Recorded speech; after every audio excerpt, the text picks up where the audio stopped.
কবিতা বাঘবন্ধু, কবি অপূর্ব দত্ত। যেই এঁকেছি বাঘের ছবি, বাঘ বলল, শোনো, তেপান্তরের মাঠ পেরিয়ে গিয়েছো কখনো? শুনেই আমার বুকের ভিতর উথাল পাতাল ঢেউ। আমি বললাম, বলছি, তবে বলবে না কাউকেও। বাঘ বলল, পাগল, বলে আমায় পিঠে নিয়ে লেজ নাড়িয়ে উড়ে চলল মেঘের ভিতর দিয়ে। মেঘ ছাড়িয়ে আকাশ, এবং তারপরে সেই মাঠ, মাঠের শেষে ক্ষীরের নদী, শান বাঁধানো ঘাট।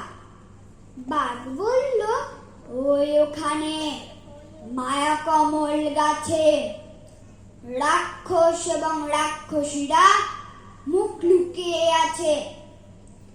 আমার তখন বুকের ভেতর মেঘ গুড় গুড় গুড়।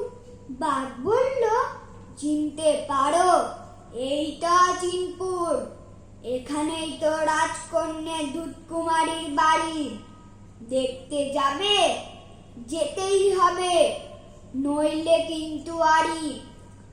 বলতে বলতে সোনায় মোড়া 7টা ঘোড়ার রথে আমায় নিয়ে বাঘবন্ধু উড়ল আকাশ পথে। হঠাৎ আমায় চমকে দিয়ে আকাশ কালো করে দুধ দাঁড়িয়ে বৃষ্টি এলো, ঝড় উঠল জোরে।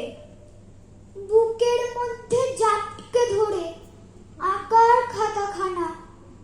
আমি বললাম, বৃষ্টি, আমায় ভিজিও না ভাই, না না।